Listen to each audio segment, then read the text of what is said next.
Hello, everyone. My name is Shravasti Ghosh, and today I will be discussing about how to master, that is, how can students master 21st century skills? Why is it so important? And how can students prepare themselves for the current job market? Now, skills are as important as our educational degree because just as we cannot apply for a job without the required educational qualifications, we also would not be able to manage a job or a profession or even a career with a lack of necessary skills. We must develop some sort of skills, whether we do a job or a business or anything else. And most significantly, we should develop some of the skills during our student lives. Therefore, it signifies the great importance of skill development among students in a constantly changing world for a career search. Only skills differentiate between you and a general candidate in the job search. Now, that's why skilled people are special in terms of qualifications along with formal educational background. Industry experts show concerns to develop skills in students from a very young age. So, as students, we should start preparing ourselves to enter into the career after the completion of our studies.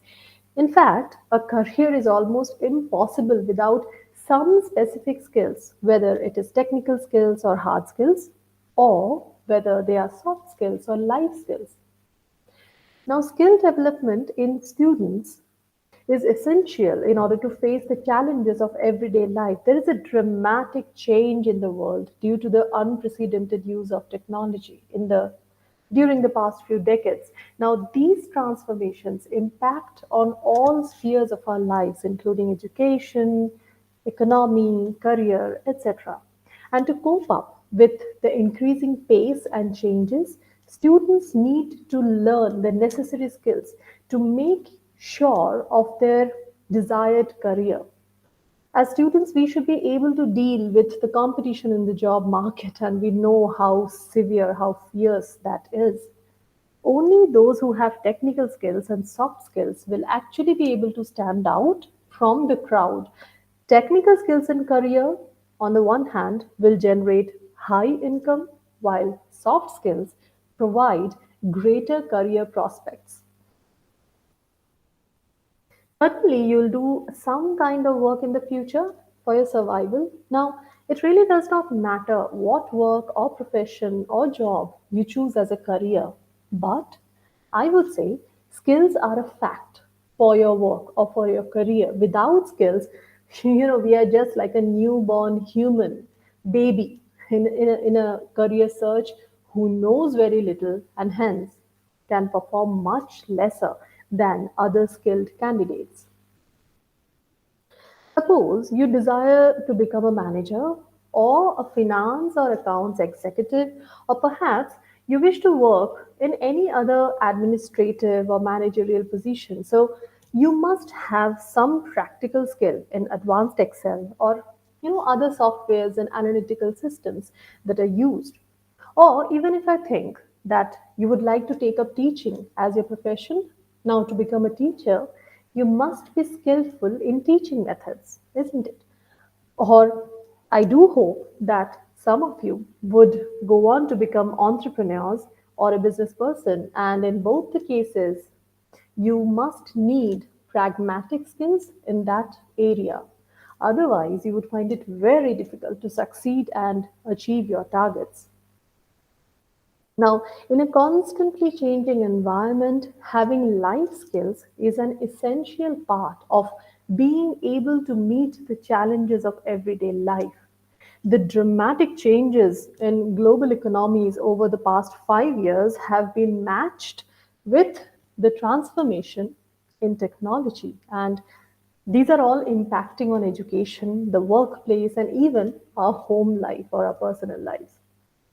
To cope up with this increasing pace and change of modern life, As students, we need new life skills such as the ability to deal with stress and frustration.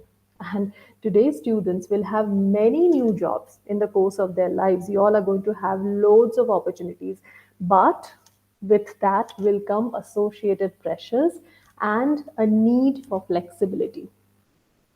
Now, so let's first look at the benefits of developing soft skills for the individual or as an individual. In everyday life, developing the life skills helps us as students to find new ways of thinking and problem solving. So, when you are given an assignment and, or even talking about our own lives, we still are brutally hit by the pandemic, something which the world has never seen before. And therefore, we have to constantly think and evolve and solve all the problems which suddenly have, taken the front course or front bench of our lives. So we have to recognize the impact of our actions. And all these things, they actually teach us to take responsibility for what we do rather than blaming others. We have to build confidence in spoken skills for group collaborations and cooperation. And like I was just giving an example of, if you are given an assignment, a team presentation, and eventually we all work in teams, right? Nobody can survive alone. So we have to develop these skills, and these really do not come out of curriculum. These are soft skills or life skills which we only develop once, we literally work in a team, and we have to analyze our options, we have to make decisions, we have to understand why we make certain choices outside of the classroom. Basically, what I'm trying to say is that we need to reach a greater sense of self awareness and appreciation for others. Now, let's take a look at the benefits of developing skills for employment. Now, as students, while we work very hard to get good grades, there are so many of us, isn't it, who struggle to gain employment. Now, according to a research, employers are looking not just for academic success, but they're also looking for key employability skills. Now, these include, for example, the ability to self manage, the ability to solve problems, understand the business environment, the ability to work well as part of a team, being able to manage people and time, agility, adaptability to different roles and flexible working environments, and also the potential to lead by influence. And finally, the more we develop life skills individually, the more these affect and benefit the world in which we live. Like, it helps us in recognizing cultural awareness and citizenship, and it makes international cooperation easier. And we know that the world is shrinking, right? Not literally, of course, in terms of globalization. So everyone is working together now. We have the concept of transnational, multinational companies. We are collaborating during this entire online scenario. We have attended so many webinars, isn't it? So we have to do this. We have to constantly, collaborate with international clients and people and employees and workforce. So we should be better able to respect diversity. We should allow creativity and imagination to flourish, and therefore we need to develop a more tolerant society, because all this helps in developing negotiation skills, and that's one of the most critical skills. The ability to network and empathize actually can help to build resolutions rather than resentments. Now, it's no secret that many hiring managers spend only a very short amount of time looking at a resume or a CV before deciding whether to pass on a job candidate or add them to the shortlist. Now, what you may not know is employers today are looking for both hard and soft skills on your resume. Read any job posting, for example, and you will find out, certain common requests like computer skills, leadership experience, communication skills, organizational know how, people skills, collaboration skills, problem solving abilities. Now, these skills and attributes, which actually are a prime focus of discussion today, are essential for today's workplace. Employers are literally looking to hire employees, candidates, students who have the right mix of the two types of skills, the soft skills and the hard skills.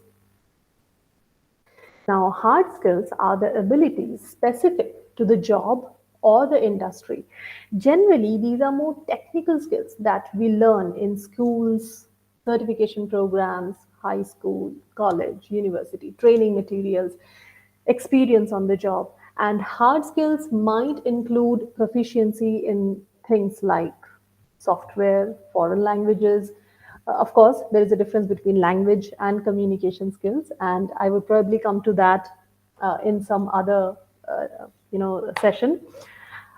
Yes, operating certain equipment or machinery. So basically, hard skills are technical skills which are required to accomplish the tasks and responsibilities associated with a particular job. They are acquired through practice, education, and training. Hard skills are measurable skills and they are easy to advertise. We either have the desired technical skills and experience or we don't. Our work history and certifications and qualifications actually speak to them. So, what are soft skills then? Now, soft skills, on the other hand, are abilities that can be applied in any job across all domain. Now, often soft skills may be referred to as people skills or social skills, and it includes proficiency in several things, including communication, customer service, problem solving, time management, leadership. Now, hard skills are usually teachable, while soft skills are typically personality traits that are much harder to develop and therefore extremely valuable to their employees. Soft skills or interpersonal skills reflect our personality, personal attributes. For example, whether I can relate to, I have an ability to fit into a company's work culture or not. Can I handle stress? Am I able to communicate clearly or am I able to play well with others? Now, in most cases, our soft skills can enhance our hard skills. For example, if I am a detail oriented software developer skilled in computer programming language, then I'll likely be able to catch errors and correct issues in the code that you and your team create. Now, these skills may be soft, but they are important skills for a resume. When other candidates possess comparable experience levels and technical skills, soft skills can actually help us tip the scale a little bit in our favor. And as a job seeker, it is important to highlight our best hard and soft skills to position ourselves as a well rounded candidate. It's also helpful to consider how these two types of skills relate to one another on the job so that we are able to position ourselves better in our next interview. Now, this brings us to the next important question, which is how do I identify my skills, right? Now, many of my students often are clueless as to which skills they possess and how can these skills be listed on their CVs or resumes, and then how do they utilize it to highlight their candidature to grab that interview opportunity. Now, if you're not sure which skills you want to share, consider your previous experiences. Where did you excel? Where did your peers say that you're exceptionally practiced or especially good? Now, here are a few ways to determine good skills and to put them on a resume. So, we can consider our awards and achievements. So, did I ever receive recognition for a meeting or for meeting a particular objective or excelling in a specific area? And if that is so, then it is most likely that my skills actually assisted me in reaching this achievement. So consider what personal talents or attributes helped you to meet that milestone. Then we can also ask former co-workers or fellow students or friends or classmates or even teachers, mentors. Sometimes others can help note our strengths that we may not recognize ourselves.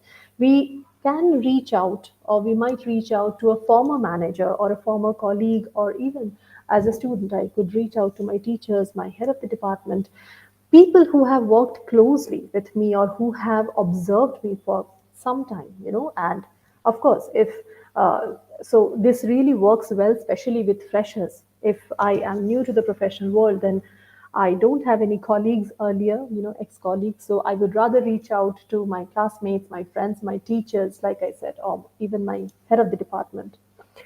And another way to identify my skill is definitely talking to the professionals in the field. So sometimes we have a difficult time determining what are the skills that an employer may want to see. So in that case, we can consider contacting a professional who is already working in the industry or in a position similar to the one that I'm applying for. So that could be a senior from my college, or that could be, even if I have a reference somewhere in my family, somebody's already working there, or within my acquaintance. So try to identify which of these skills actually align with your own. And while we try to create a list of skills for our resume or CV, remember this, that we only include those skills which we know to be our strengths.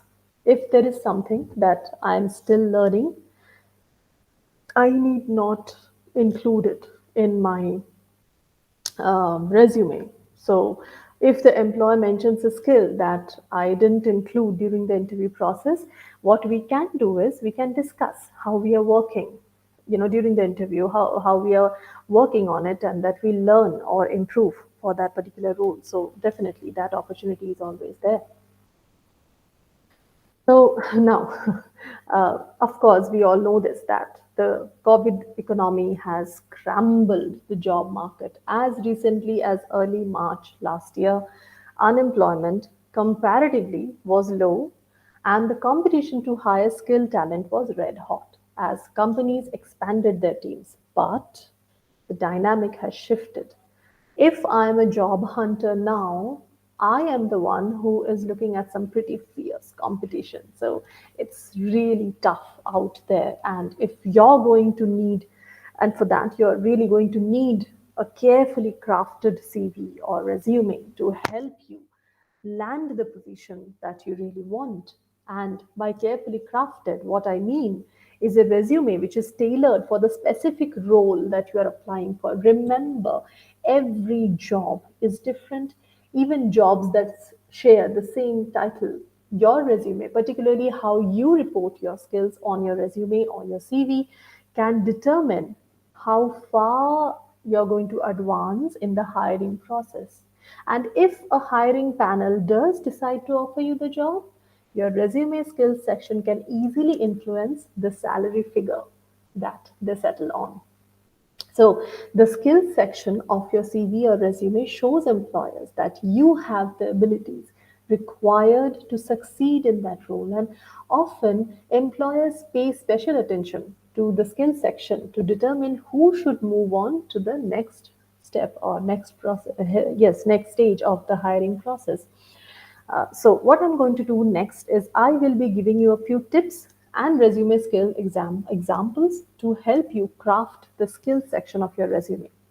Now, of course, we all have several options while deciding where we should list skills on our resume. Let's take a closer look at each one of these options as you decide which is best for your background.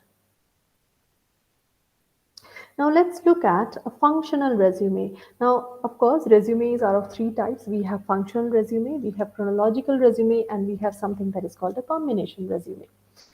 Now, this particular option, functional resume, is good for people who are changing careers or those with little or no professional experience, like for the freshers. And if I am changing career or even industry and I do not have extensive professional experience, I might decide to feature my skills at the top of my resume. Now, this type of resume is actually called a functional resume because it actually serves a particular function, so that's how the term we can relate to that term.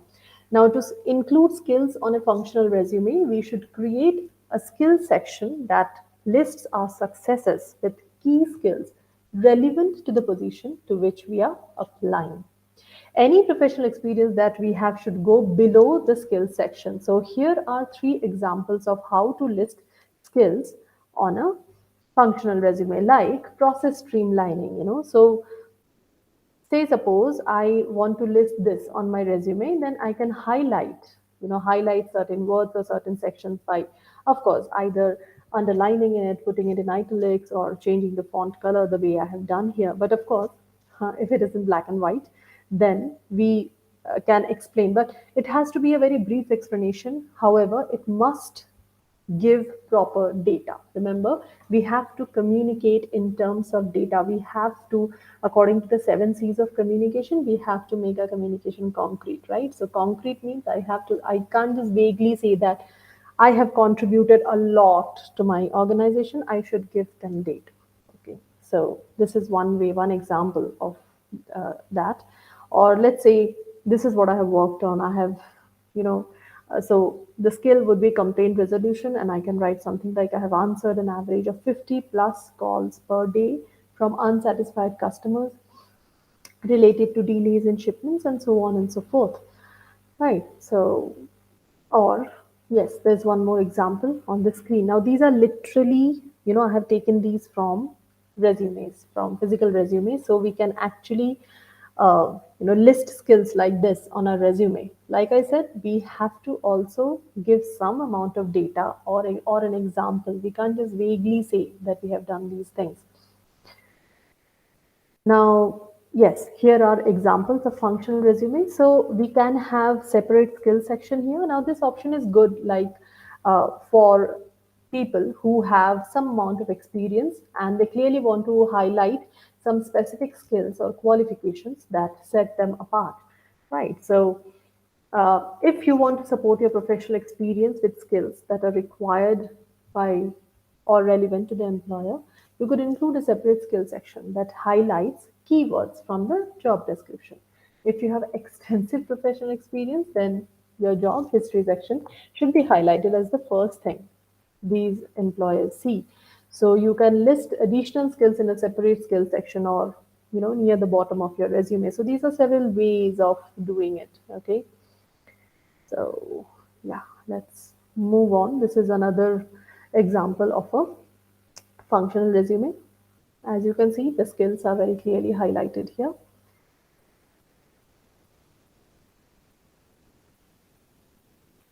Yes, so let's see if I want to create a separate skill section. I am a payroll specialist, so these are the points that could go very well in my, under my professional profile in the resume or under my work experience or professional skills uh, profile. Okay.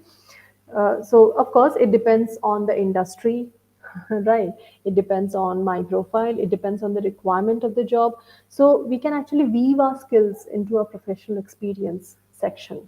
No matter how I decide to list skills, I should include keywords from the job description when listing previous experience. So that's very, very important. Now, here we are looking at two, resumes, and as you can see, though the resume on the left-hand side also, highlights everything is in bullet points and everything. But if you look at the resume on the right-hand side, it is much more sorted. The key skills are very clearly mentioned, and then the description, little bit of description, is given on the right-hand side, isn't it? So this is a much better representation of your experience or your skills that you possess. Hmm. So, like I said, we have to weave our skills into the resume. We have to, weave our professional experience in the skills section, right? So, many job seekers may list skills in a separate section. It is very important that we weave them into the description under each of our previous positions. And this is where we have an opportunity to strengthen our skills section. with additional context and specific examples, right? So, say, suppose, yes, here I have given examples of project management and time management, and these are the two, skills, keywords that I need to include. Then how do I do this? I can write this in my resume: successfully managed 6 projects across 3 separate teams during the first half of 2018 and delivered all completed items by the deadline. So I'm telling them that I'm good at project management and time management, and I'm giving them concrete example, isn't it? Right. So yeah, this is here is an example for us. So the applicant's name is Jane, and we have the primary keyword skills are bold faced, so communication, problem solving, team player, planning and organization, systems knowledge. These are all the primary skills, and so these are in a way this person's core skills. And see how the person has also woven soft skills, so planning and organizational skills, PeopleSoft here, and PeopleSoft and Oracle. So this is a hard skill, whereas this is a soft skill that she has beautifully woven in in the this is the skills summary section of the resume or the CV, right? So now, of course, which skills? Now, this is a very, very important question from students, that which are the skills which I that I need to highlight or that I need to project. So now, hard skills are pretty easy to determine, because they are based on the details in the job description itself. Now selecting soft skills is not always very clear. So to help you narrow down which soft skills to put on a resume, I must tell you this: that review the various duties of the position and which determine which of your personal strengths will actually help you to successfully complete those tasks. I'm going to give you a few examples of very popular soft and hard skills that employers may be seeking. I would just be brushing on the surface here, as a detailed analysis of each of these skills might actually be the subject matter of discussion for an individual presentation. So, class session. So, let's look at a few soft skills that can be listed on a resume. So, now soft skills uh, are definitely of primary or paramount importance to a hiring manager, because um, smart managers know that an experienced, highly trained new hire who doesn't fit into the office culture, communicates poorly with clients and colleagues, freezes under deadline pressures, can take a heavy toll on the workplace. My resume and later how I present it at the interview should assure the employer that I not only can do the job, but actually I'll help their team to thrive and survive and to grow. So, active listening is one of the abilities which really helps us to focus completely on a speaker. We understand their message, we comprehend the information, we respond thoughtfully. Active listeners use verbal and non-verbal techniques to show and keep their attention on the speaker. So, now some of the related listening skills can include asking questions, note taking, organization, punctuality, verbal and non-verbal communication. Of course, we can mention communication skills in our CV or resume. So you can use any of these keywords to talk about your communication skills. Computer skills are definitely, they come under the category of hard skills. So again, whatever you know about computers, depending on the profile and definitely the industry that I'm going into, I should possess, and I should also highlight these skills on my CV or resume. Then, yes, customer service skills, definitely related to communication skills, but a little more domain specific, right? So, all these keywords that I've mentioned on the screen can actually go into my resume or my CV. Talking about interpersonal skills, of an essential, a paramount, is of paramount importance in today's world. So, I can talk about my flexibility, leadership skills that I have showcased, Not necessarily in my previous job as a fresher, I could talk about that college team. Maybe I was my school captain or the captain of my cricket team in school or college, or I led, I was actually the class representative for 3 consecutive semesters. So, talk about all these skills that you have. Leadership skills definitely is another requirement for a lot of jobs, and in general in a lot of candidates. The hiring managers actually look for this. So again, you can talk about all this, team building, risk taking, flexibility. Of some very important skills nowadays is managing people, management skills. So how do I delegate tasks if I done that in previously? Like I said, as a fresher, I can talk about what I have done during the class presentations and all that.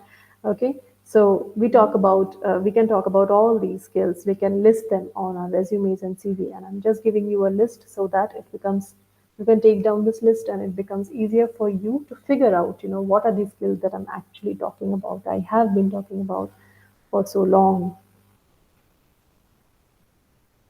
So yes, finally, uh, some tips to remember for all of you. Yes, what I discussed throughout, let me quickly put it all together. The first and the most important thing to remember is we have to match our skills to the job description. Okay, so that is the most important thing. Then we have to discover skills that the company really values.